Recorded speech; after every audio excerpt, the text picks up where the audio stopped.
Well, Bob, I can't tell you how much I appreciate you coming in and doing this with us. We started this little book club back in August. I was going on vacation, and Julie Woods gave me this book, and she said, you should read this while you're on vacation. And I said, that's not the kind of book I want to read when I'm on vacation. But I said, okay. So I read the book. I was amazed at the content and the way it hit me, and I thought, this is a fantastic book. So we were talking, and we could really use this book to help motivate our staff. And she said, why stop there? Let's motivate the whole community. Let's start a book club, and let's get this out in the community where the community can join in, they can interact. And I said, I'm really not a book club kind of guy, but okay, I'll do it. And so through her encouragement and the idea that she came up with, it's turned into an amazing thing for our community. And it's just been a real pleasure to have read the book and to try to apply it into what we do, not only as a person, but as a staff and as a city. And I think it's going to make a difference in our community. And I just want to thank you for such a great book in such a short, wonderful read. It's fantastic. Wow. Well, thank you. I take that as a great honor, as I hope you know. And it's just, John and I and the entire team at the publishers at Penguin Portfolio, this is a big thing for all of us. And we're just really so grateful to be a part of Longview. Well, thank you. Can I ask you some questions about the book? Let's just kind of do a little interview if that's okay with you. Absolutely. Absolutely. Okay. The title, The Go-Giver, it seems to contradict traditional wisdom. Is that intentional? That's a great question. Yeah, it is, because when we were coming up with the title, we wanted to have something that would be a little bit of an attractor, something that people would see that was a little bit, in marketing, we might call it a pattern interrupt. They see the title, it's a sales book or a business book, and it's The Go-Giver. What does that mean? And that would hopefully cause someone to want to pick it up and know a little bit more about it. What could that possibly mean? Now, of course, the content then has to be congruent with the title, and we hope that it is. And it's really all about a basic premise when you think of it, and that's simply. And I mentioned to you that I've been sort of lurking on on your Mayor Mack's Book Club Facebook page every so often, so I get to see the comments going back and forth, and I just love those comments. You've got such a fantastic citizenry in Longview, and I love it. And I think everyone really seems to intuitively get it, and that is that shifting your focus, and this is really what it's all about, shifting your focus from getting to giving. And in this context, when we say giving, we simply mean constantly and consistently providing value to others. And that doing so is not only a nice way to live your life and conduct business, it's a very financially profitable way to conduct business as well. Right. And as long as it's done genuinely and you really have a desire to serve and to give value, it just works out for everyone involved. Well, I can tell you the title is what hooked me in the hard part of my mouth. Once I read the title, I thought, there's got to be more to that. And so that's what drove me to go ahead and read the book while I was on vacation. I'm so glad that I did. Thank you. Okay. I always thought that being the go-getter was the way to go. And that's just not true, is it? Well, it's true, but there's more to it. For example, if you look at a go-getter and you define a go-getter as a person of action, absolutely, sure. We love go-getters because go-getters get things done. You and I and everyone watching, we all know that you can have the best thoughts, the greatest ideas, the best of intent, but unless action's put into the mix, nothing's going to happen. So, right. No, we believe you should be a go-getter. Now, the neat thing is there's no natural division between a go-getter and a go-giver. Many go-getters are also go-givers. We would say that every go-giver is also a go-getter. So we might say the opposite of a go-giver, rather than being a go-getter, the opposite of a go-giver is a go-taker. Mm-hmm. And that's that person, Mayor, who feels almost entitled, if you will, to take, right, without having added value to the person, to the right, process, to the situation. The way I view to that is, to me, in order to be a successful go-getter, you have to first be a go-giver. Exactly. That's the way once I read the book, that's how the concept came back. It hit home to me in that respect. Because, that the saying, nice guys or girls, finish first. That's a nice idea, but it's probably a bit naive, isn't it? Sure. And I think when people maybe see the title of the book, then maybe that is what they think. Well, they're just saying, Bob and John are just saying, oh, nice guys, nice gals, nice people finish first, and that's it. And that's not quite true either. Right. First, being nice is a great thing, and being kind. And let's say we use those words interchangeably. Sometimes the two are different. A person can act nice in order to manipulate someone, but they're not being kind. But let's say they're the same thing in this case. It's great to be nice first because it's just a good way to be as a human being. It's also helpful, I would say, in business and any type of relationships, because by and large, people would rather do business with or get to know someone who's nice rather than someone who's nasty. Right. But it's not enough. And I think I can say that with confidence only because you and I, all of us, we all know people who we would describe as being simply nice people, who we would also have to describe as being simply broke people too. So, it's helpful, not enough. Success is a matter of doing the correct things in the success process that allows a person to be successful and finish first, if you will. And the 5 laws that John and I share in the book are simply meant to provide those principles that if someone will tap into them, if someone will use them and apply them, not just a few of them, not just 1, 2, 3, or even 4 of them, but all 5, they must be successful. So being nice is great. It's fantastic. I highly recommend it, and it will help, but it's not enough just to be nice. We also have to do the right things in the process. Exactly. And you mentioned the 5 laws. And if, like you say, if you follow the laws and you follow them completely, you can't do it halfway and you can't just apply parts of them, then success is likely to follow in that path.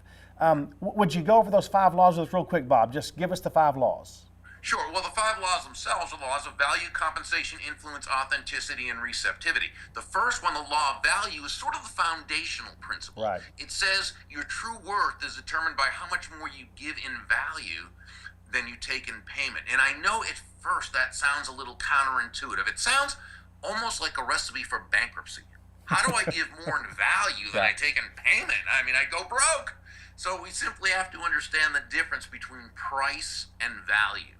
Price is a dollar amount. It's a dollar figure. It's finite. It is what it is. Right. Value, on the other hand, is the relative worth or desirability of something to the end user or beholder. In other words, what is it about this thing, this product, service, concept, idea, whatever, that brings so much worth or value that someone will exchange their money for it, or their time, or their energy, or whatever, and feel great about it while you make a healthy profit. Can I give you one very quick example? Please.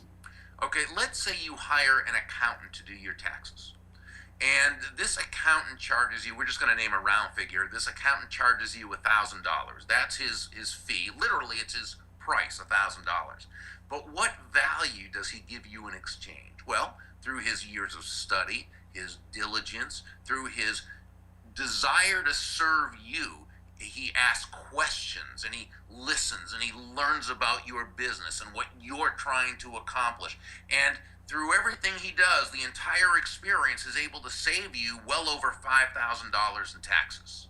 He also saves you countless hours of time, and he provides you and your family with the security and peace of mind of knowing that it was done correctly. So we see right here that while, again, price is finite, value can be both concrete in terms of that $5,000 savings. That's pretty easy to wrap our arms around. Right. But it's also conceptual in terms of the peace of mind. So what he did is he gave you well over $5,000 in value or use value in exchange for $1,000 cash value or price. But this happened because of his focus. His focus was not on the money. His focus was on you and providing you value. And this is why we say that money is simply an echo of value. It's the thunder to value's lightning, which simply means that the value must come first. Right. And the money you receive is simply a very natural and direct result of the value you've provided. It's a great illustration. That's exactly what we're trying to help understand as we're going through this book and the concepts. It's just fantastic. Thank you. Okay. The And one I I can go had through the other ones too. If you have to, just you let me know. I have as much time to spend with my friends in Longview as you want. So you just let me know. Here's the one I had the most trouble with. Okay. The law of receptivity. That's the one I struggle the most with because that's the hardest one for me. What tips do you have for that one? It is for a lot of people who, by their nature, are giving people, which is a lot of people. You know what I'm saying? And we feel good about that. Hey, it's a good feeling to be able to give value to others, to give kindness, to give love, to give a good product or service or a customer experience. It feels great. Receiving, though, can be a little different, and we do find that is the number one issue most people have, and that's what they tell us. And there's a good reason for it. In the world in which we live, and I suspect it's always been this way, but we've got so much more media now to give us these messages, we tend to get a lot of messages from the world of lack. Negative messages about money, and whether it's a matter of a combination of upbringing, environment, schooling, news media, television shows, movies, popular culture, cultural mores, whatever, our belief systems from the time we're little kids and is pretty much, we see on TV that it's always the bad guy who's wealthy, right? Or you watch a movie, pretty much any big selling movie, the good people are typically poor, right, and struggling, right, though they're poor and happy, right, and they're but they're always being stepped on, stepped over, put down, pushed around, taken advantage of by who? The rich people, right, who are mean and nasty and cowardly and have no soul. Newspapers don't sell advertising with the headline, CEO treats employees fairly. It just doesn't sell. Right. So what we do is we see all these shows. You're in Texas. When I was growing up, Dallas was the big show. I know they have the new one now, but back then it was the Dallas in the 70s. And of course, J.R. Ewing was the horrible. That was what, and so that's what people thought. And so, but what it is, Mayor, is it's unconscious. See, we get hit with these messages from so many people. It's like when you're growing up and someone says, hey, when you grow up, do you want to be wealthy or happy? As though it's two different things. Right. And when we grow up, or when we get so many messages and we take them in subconsciously on an unconscious level, and then we start providing fantastic value to other people, and we've earned the right to receive, and we're about to have all this money, prosperity coming in, and then but unconsciously we're thinking, well, wait, this isn't good. People who have money aren't really happy. People who have money aren't honest. People are, right? It's not that they added value to people's lives. No, they must have done. And whenever our unconscious beliefs go against our conscious beliefs, the unconscious is going to win every time. And that's why it's a great idea. And that's why we tried to put across in this book, and we got a lot of people saying, and we were so happy about this, that it was like, they read that chapter and it said, okay, it's all right to receive. It's good to receive. It's a great thing to receive, so long as your focus has been on giving value to others. Right, that's the key. And I've it's hitting home, and it's easier for me now, but that really was a great way for me to look at that in a different light than what I have, in my daily life. I don't like taking from others, but it is part of it. Like you say, in order to give, you have to receive. And so I appreciate that chapter. It was a really good one for me, and it was a hard one. I imagine most people mistake what a go-giver really is. How do people confuse this? I think that's true. And again, it's probably more from the title than after they read the book. But I think there's still sometimes some confusion, even afterwards. I think people think that being a go-giver is about just giving things away and not making a profit, or a go-giver doesn't care about making a profit. No, not true at all. Go-givers tend to make a really good profit because go-givers typically sell on high value rather than low price. Okay? They are confident that what they're doing is helping the other person. Remember, selling on a very basic level, selling is simply discovering what somebody needs, wants, or desires and helping them to get it. In a free market-based economy, which means no one's forced to do business with anyone else, it's incumbent upon the business person or the seller to please the other person. Right. That's what it's all about. Right. And so that's what a go-giver does. One of the people in your discussion group, because I was telling you that I was looking at the discussion, is Amy Wells. And Amy is actually, we probably don't even know this, she's a certified go-giver speaker and out of Texas. But I didn't know that. Yeah, she was a very, very, very successful owner of a wedding dress shop.